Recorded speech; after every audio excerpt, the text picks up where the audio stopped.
नमस्कार विद्यार्थी मित्रांनो, येत्या 13 ऑगस्टला महाराष्ट्रातील MBBS आणि BDS कॅप 1चा रिझल्ट हा दिलेल्या तारखेप्रमाणे डिक्लेअर होणार आहे।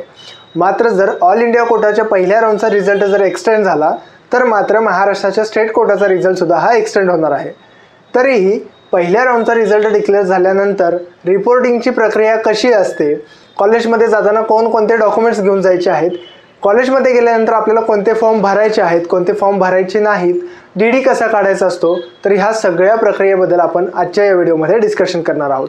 सो सुरुवात करूया। सगळ्यात महत्त्वाचा पार्ट येतो तो म्हणजे की डॉक्युमेंट्स। आता आपल्याला सगळ्यांनी जे रजिस्ट्रेशन केलेलं आहे, रजिस्ट्रेशन करतेवेळी सुद्धा आपण हे सगळे डॉक्युमेंट्स अपलोड केलेले असतात। तरी सुद्धा कॉलेजमध्ये जातेवेळी आपल्याला ओरिजिनल डॉक्युमेंट्स कोणकोणते सोबत घेऊन जायचे आहेत ते आपण एक सॅम्पलसाठी आपण एक कॉलेज घेतलेलं आहे, जे की आहे HBT कूपर, मुंबई येथे हे कॉलेज आहे। तर ह्या कॉलेजची रिपोर्टिंग प्रोसेस कशी आहे तर हे आपण या व्हिडिओमध्ये बघूया। सिमिलरली इतर कॉलेजेसची प्रोसेस सुद्धा अशाच पद्धतीने असणार आहे।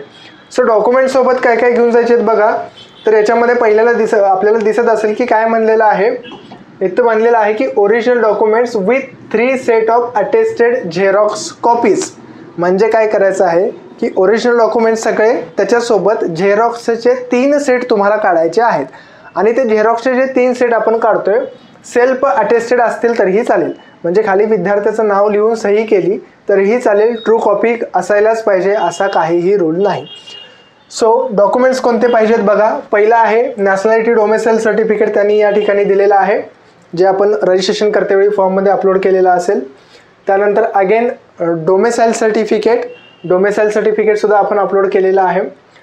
SSC passing certificate for date of birth, म्हणजे 10वी आपली ज्या बोर्डामधून झाली त्या 10वीच्या बोर्डाकडून मिळालेलं पासिंग सर्टिफिकेट पाहिजे, ज्याच्यावरती आपली जन्मतारीख ही मेन्शन असेल।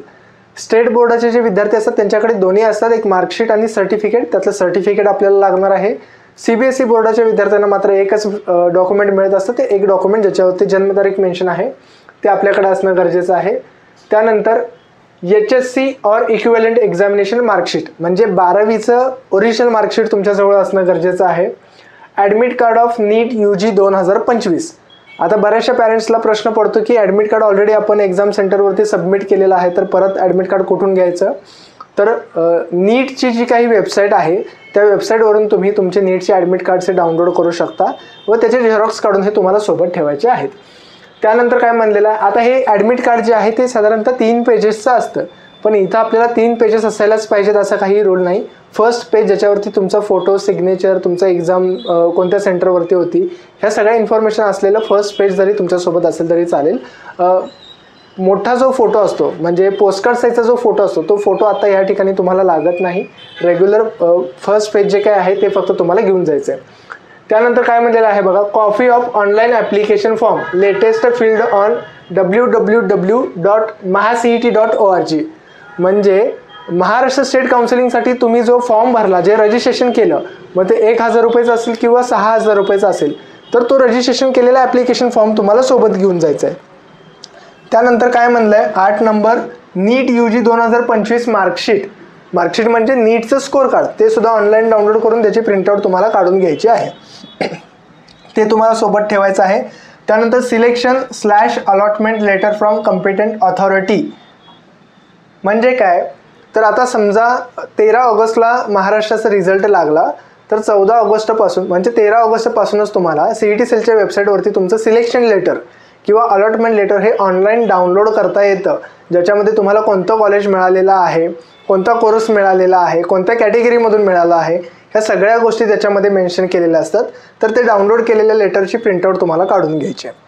त्याच्यानंतर काय म्हणलेलं आहे, मेडिकल फिटनेस सर्टिफिकेट, ऑलरेडी आपण तो जो काही ॲनेक्झर आहे, ॲनेक्झर H, त्या फॉर्मॅटमध्ये आपण डॉक्टरांकडून घेतलेला आहे, फॉर्ममध्ये सुद्धा अपलोड केलेलं आहे। सेम ते आपल्याला कॉलेजमध्ये रिपोर्टिंगच्या वेळी घेऊन जायचं आहे। कॉलेज 12th लिव्हिंग/ट्रान्सफर सर्टिफिकेट, तुमची फक्त 12वी झालेली आहे व 12वीच्या स्कोरच्या बेसिसवरती तुम्ही आता ॲडमिशन घेत आहात, तर 12वीचा शाळा सोडलेला दाखला किंवा कॉलेज सोडलेला दाखला तुमच्याकडे असावा। 12वी नंतर तुम्ही कुठे ॲडमिशन घेतलं असेल, म्हणजे BSc वगैरे कोर्सेसला जर ॲडमिशन घेतलं असेल आणि ते कॅन्सल करून तुम्ही आता या प्रक्रियेमध्ये येत असाल तर TC तुम्हाला मिळत असतो, तो TC सुद्धा तुम्हाला घ्यावा लागणार आहे। त्यानंतर काय म्हणलेलं आहे, मायग्रेशन सर्टिफिकेट, आता महाराष्ट्रातला विद्यार्थी महाराष्ट्रामध्ये ॲडमिशन घेत असेल तर मायग्रेशन सर्टिफिकेट लागत नाही, पण 12वी व्यतिरिक्त तुम्ही कोणत्या कोर्सला ॲडमिशन घेतलं असेल, फॉर एक्झाम्पल फार्मसी असेल, BSc असेल, तर मात्र मायग्रेशन सर्टिफिकेट तुमच्याकडे असणं गरजेचं आहे.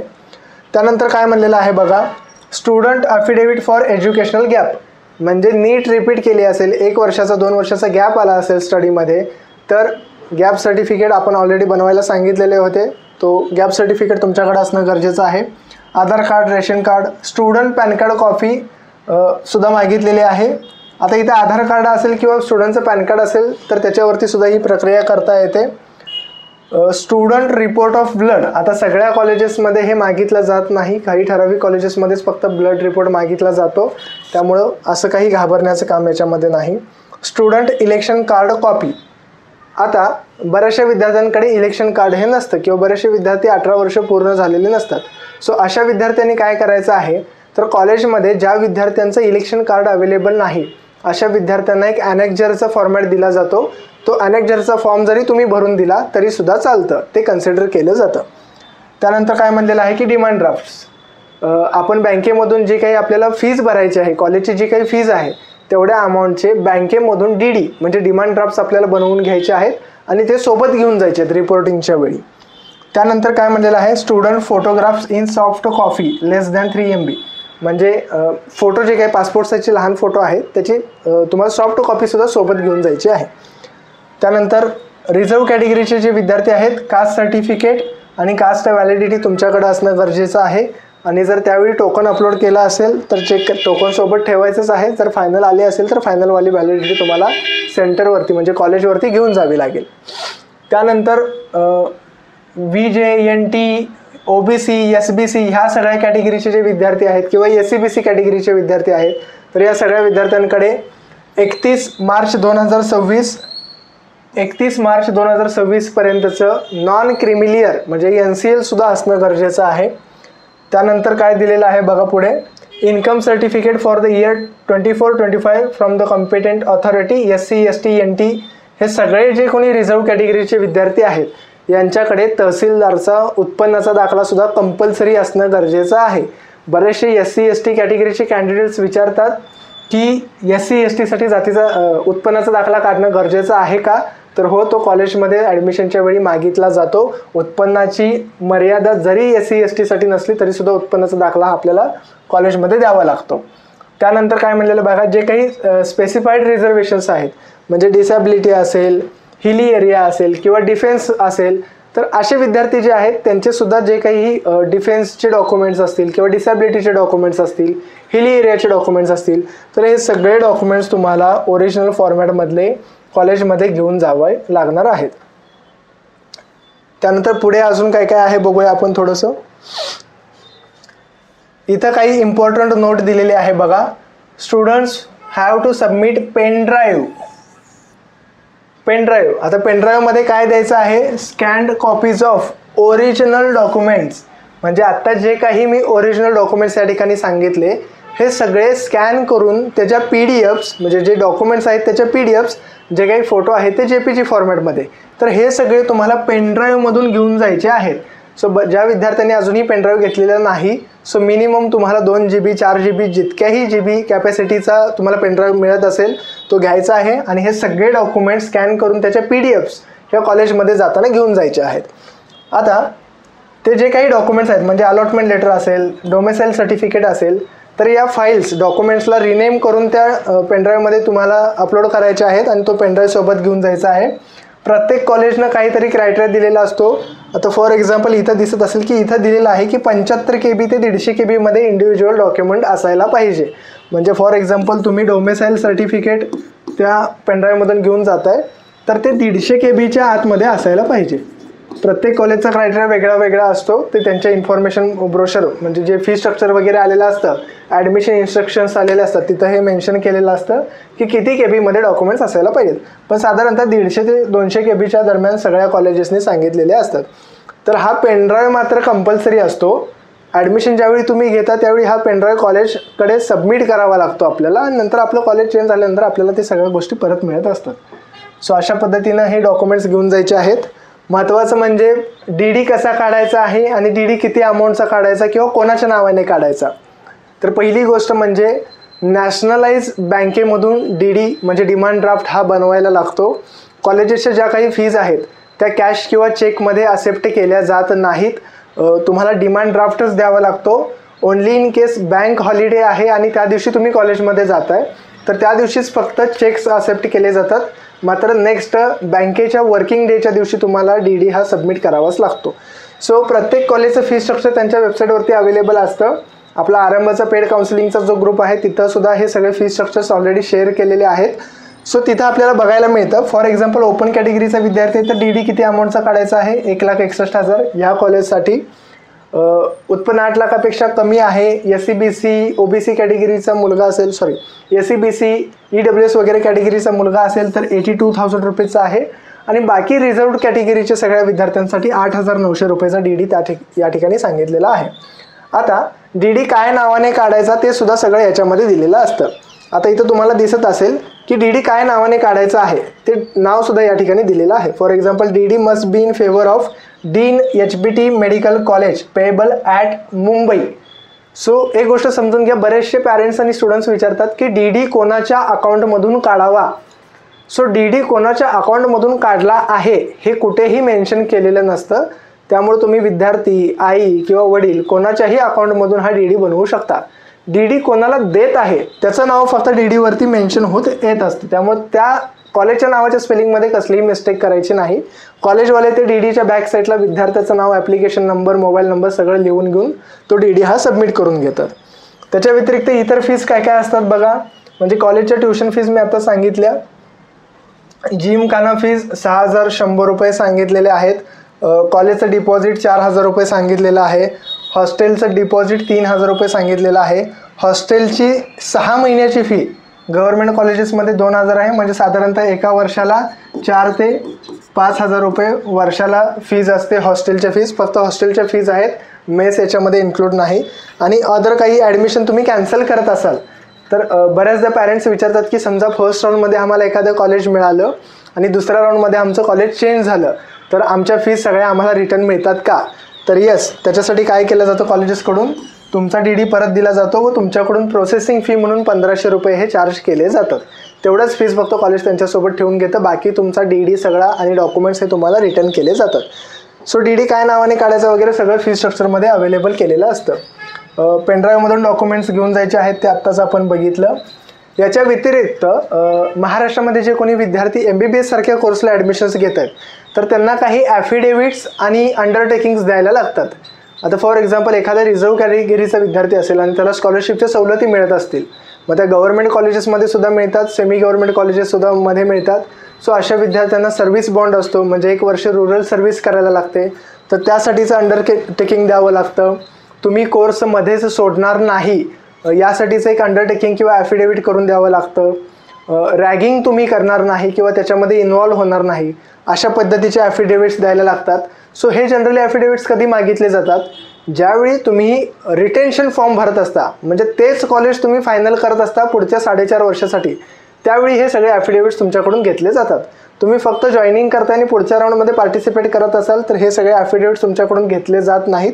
फक्त जे काही नेसेसरी डॉक्युमेंट्स आणि डीडीज तुमच्याकडून सबमिट करून घेतले जातात. त्यानंतर तुम्ही कोर्समध्ये सोडला तर जी काही रिमेनिंग इयर्सची फीज आहे किंवा पेनल्टी आहे ती पेनल्टी तुम्हाला भरायची आहे. आणि गव्हर्नमेंट कॉलेजेसमध्ये आपण ॲडमिशन घेत असू आणि रिझर्वेशनचे बेनिफिट्ससुद्धा घेत असू तर अशा विद्यार्थ्यांना 5 वर्षासाठी इंडिया सोडता येणार नाही. तर अशा पद्धतीचे सुद्धा काही ॲफिडेविट्स असतात. आणि 1 वर्षाची जी काही आहे ती रूरल सर्व्हिससुद्धा करणार तर अशा पद्धतीचे ॲफिडेविट्स हे तुमच्याकडून बनवून घेतले जातात. हे ॲडमिशन झाल्यानंतर रिटेन्शन फॉर्म भरतेवेळी, म्हणजे कॉलेज जेव्हा तुमचं पर्टिक्युलर कॉलेज फायनलच होतं, कॉलेज परत तुमचं चेंज होणार नसतं, त्याचवेळी हे सगळे ॲफिडेविट्स तुम्हाला द्यायचे असतात. त्यानंतर तुम्ही रॅगिंगमध्ये वगैरे कोणत्याही प्रकारमध्ये इन्व्हॉल्व होणार नाही किंवा त्याचा पार्ट असणार नाही. आणि जर तुम्ही याच्यामध्ये म्हणजे रॅगिंग वगैरे गोष्टीमध्ये जर तुम्ही अडकला तर त्यासाठी कॉलेज जी काही शिक्षा देईल त्याच्यासाठी तुम्ही पात्र आहात, अशा पद्धतीचे तुमच्याकडून अंडरटेकिंग लिहून घेतले जातात. त्यानंतर आपण एखाद्या कॉलेजमध्ये ॲडमिशन घ्यायला जातोय तर तिथे गेल्यानंतर सुद्धा काही फॉर्म फिलअप तुम्हाला करून दिले जातात. म्हणजे तुम्हाला फॉर्म फिल करून कॉलेजला हे सबमिट करायचे असतात. आयदर ती फिजिकल हार्ड कॉपी तुम्हाला दिली जाईल, त्यात मॅन्युअली तुम्हाला त्या गोष्टी एंटर करायच्या आहेत, किंवा कॉलेजच्या वेबसाईटवरतीच एखादी लिंक दिली जाईल ज्याच्यामध्ये तुम्हाला सगळ्या गोष्टी तुमची माहिती फिलअप करायची आहे. मग जनरली त्याच्यामध्ये काय असतं, तुमचं सरनेम काय आहे, तुमचं first name, middle name, mother name, विद्यार्थ्याचं मार्कशीट्सवरती नाव कसं आहे, त्यानंतर तुम्हाला ॲडमिशन कधी मिळालेलं आहे, mobile number, mail I D, gender, basic ज्या काही गोष्टी आहेत त्या सगळ्या तुम्हाला या फॉर्म्समध्ये विचारल्या जातात.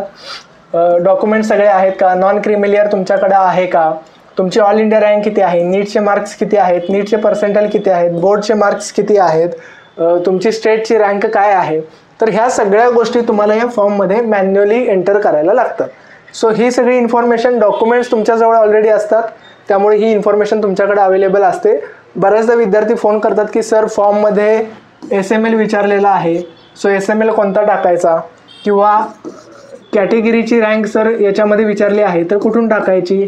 तर ही सगळी चॉईस फिलिंग चालू होण्याच्या अगोदर एक मेरिट लिस्ट डिक्लेअर झाली होती, मेरिट लिस्ट. तर त्या मेरिट लिस्टमध्ये आपल्या नावाच्या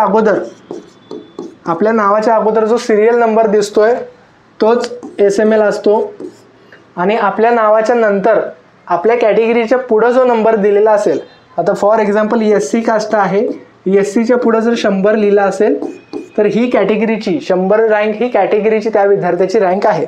सो ह्या सगळ्या रँक्स तुम्हाला या फॉर्ममध्ये कॉलेजवाले भरायला सांगू शकतात. सो हा डेटा सगळा तुमच्याकडे अवेलेबल असतो, फक्त तुम्हाला डॉक्युमेंट्समध्ये बघून फिलअप करायचा आहे. त्यानंतर ज्यावेळी आपण कॉलेजमध्ये ॲडमिशन प्रक्रियेसाठी जातो, सो आपण पुढच्या राऊंड्समध्ये जात असेल तर हॉस्टेलचे मोस्टली DDs वगैरे घेतले जात नाहीत. पण आपण ज्या कॉलेजमध्ये जातो आहे तर त्या कॉलेजमध्ये हॉस्टेल फॅसिलिटी कशी आहे, किंवा हॉस्टेल इन कॅम्पस आहे, आउट कॅम्पस आहे, हॉस्टेल मेसच्या फीस किती आहेत, किंवा तिथले जे कोणी रिस्पेक्टिव्ह वॉर्डन वगैरे असतील तर त्यांचे कॉन्टॅक्ट डिटेल्स हे घेऊन यायचे आहेत, हॉस्टेलची इन्फॉर्मेशन घेऊन यायची आहे. त्यामुळं डिसिजन्स कॉलेजमध्ये बऱ्याचदा काय केलं जातं की मुंबईसारख्या जे काही टॉप कॉलेजेस आहेत फक्त हॉस्टेल अवेलेबल नसल्यामुळं मुलांकडून ते स्किप केले जातात. सो एखाद्या कॉलेजमध्ये आपल्याला फर्स्ट राऊंडमध्ये कॉलेज मिळालेलं आहे तर तिथं गेल्यानंतर पूर्ण त्या कॉलेजची माहिती घेऊनच रिटर्न यायचं आहे, जेणेकरून पुढच्या राऊंड्समधल्या डिसिजन मेकिंगसाठी ह्या सगळ्या गोष्टी तुम्हाला उपयोगी पडतात. मेडिकल फिटनेस सर्टिफिकेट, आता ऑलरेडी आरंभमधून ज्यांनी फॉर्म भरलेला आहे तर त्यांचे प्रॉपर फॉर्मॅटमध्ये डॉक्युमेंट्स आहेत का हे चेक करूनच आम्ही सगळे फॉर्म्स भरलेले असतात. मात्र जे नवीन विद्यार्थी आहेत त्यांनी दिलेला जो रेग्युलर अनेक्झर EH आहे, म्हणजे मेडिकल फिटनेस सर्टिफिकेटचा फॉर्मॅट आहे, त्याच फॉर्मॅटमध्ये तुम्ही मेडिकल फिटनेस सर्टिफिकेट घेतलेलं आहे का हे बघूनच कॉलेजमध्ये जायचं आहे. नसेल तर एक एक्स्ट्रा मेडिकल फिटनेस सर्टिफिकेट सोबत ठेवायचं आहे. अनेक्झर C बऱ्याचदा विद्यार्थ्यांना भरायला सांगितला जातो. अनेक्झर C याचा अर्थ की विद्यार्थ्याचं 18 वर्ष पूर्ण झालेलं नाही किंवा होणार आहे, पण मतदान यादीमध्ये अजूनही नाव नाही किंवा वोटर ID अजून काढलेली नाही, तर अशा विद्यार्थ्यांकडून हा फॉर्म भरून घेतला जातो की 18 वर्ष पूर्ण झाल्यानंतर तो विद्यार्थी त्याचं वोटर ID कार्ड हे बनवून घेणार आहे. सो अशा पद्धतीचं एक अनेक्झर तुम्हाला कॉलेजमध्ये बनवून द्यावं लागत असतं. रिटेन्शन फॉर्म काय आहे सगळ्यात महत्त्वाचं समजून घ्या. आपल्याला एखादं गव्हर्नमेंट कॉलेज पहिल्या राऊंडमध्ये मिळत असेल किंवा सेमी गव्हर्नमेंट कॉलेज मिळत असेल, रिटेन्शन फॉर्म याचा अर्थ फॉर एक्झाम्पल मला पहिल्या राऊंडमध्ये GMC मिरज कॉलेज मिळालं आहे. ओके, GMC मिरज कॉलेज मिळालेलं आहे. मी या कॉलेजमध्ये गेलो, कॉलेजमध्ये सगळे डॉक्युमेंट्स मी सबमिट केले, माझा जो काही DD आहे तो सुद्धा मी या ठिकाणी सबमिट केला. आणि जर मी त्या कॉलेजमध्ये रिटेन्शन फॉर्म, जी की एक प्रिंटआउट दिली जाईल तुम्हाला ज्याच्यावरती रिटेन्शन फॉर्म लिहिलेला असेल, हा फॉर्म भरून जर मी कॉलेजमध्ये सबमिट केला, हे कॉलेज मला पहिल्या राऊंडमध्ये मिळालेलं आहे, अजून माझ्या पुढे दुसरा राऊंड आहे, तिसरा राऊंड आहे. जर मी हा फॉर्म भरून कॉलेजमध्ये सबमिट केला तर दुसऱ्या राऊंडला आणि तिसऱ्या राऊंडला मला कन्सिडर केलं जात नाही. हेच कॉलेज माझं फायनल केलं जातं पुढच्या 4.5 वर्षासाठी. सो रिटेन्शन फॉर्म त्याच वेळी भरायचा आहे ज्यावेळी तुम्हाला मिळालेलं कॉलेज फायनलच करायचं आहे, पुढच्या राऊंड्समध्ये पार्टिसिपेटच करायचं नाही. अशाच वेळी फक्त रिटेन्शन फॉर्म भरायचा आहे. सो ज्यावेळी तुम्ही कॉलेजमध्ये जाता, सो कॉलेजवाले तुम्हाला विचारतात की तुम्हाला रिटेन्शन फॉर्म भरायचा आहे का. सो त्यावेळी त्या कॉलेजला इन्फॉर्म करायचं आहे की मला पुढच्या राऊंडमध्ये बेटरमेंटसाठी जायचं आहे व रिटेन्शन फॉर्म भरणार नाही, असं कॉलेजला इन्फॉर्म करायचं आहे. बऱ्याचदा काय केलं जातं की कॉलेजेसकडून प्रॉपर इन्फॉर्मेशन दिली जात नाही, व जे काही इतर ॲडमिशनचे फॉर्म आहेत त्या फॉर्ममध्येच हा फॉर्म तुम्हाला दिला जातो व विद्यार्थ्यांना माहिती नसल्यामुळे विद्यार्थी हा फॉर्म भरून सबमिट करतात व प्रोसेस त्यांची इथंच थांबते, पुढच्या राऊंड्समध्ये पार्टिसिपेट करता येत नाही. सो कॉलेजेस या फॉर्मसाठी फोर्स करू शकत नाहीत. तुमची इच्छा असेल तुम्ही नेक्स्ट राऊंडमध्ये पार्टिसिपेट हे करू शकता. सो रिटेन्शन फॉर्म मोस्टली ज्या विद्यार्थ्यांना बेटरमेंटसाठी जायचं आहे त्या विद्यार्थ्यांनी हा फॉर्म लक्षात ठेवायचा आहे, हा फॉर्म भरायचा नाही.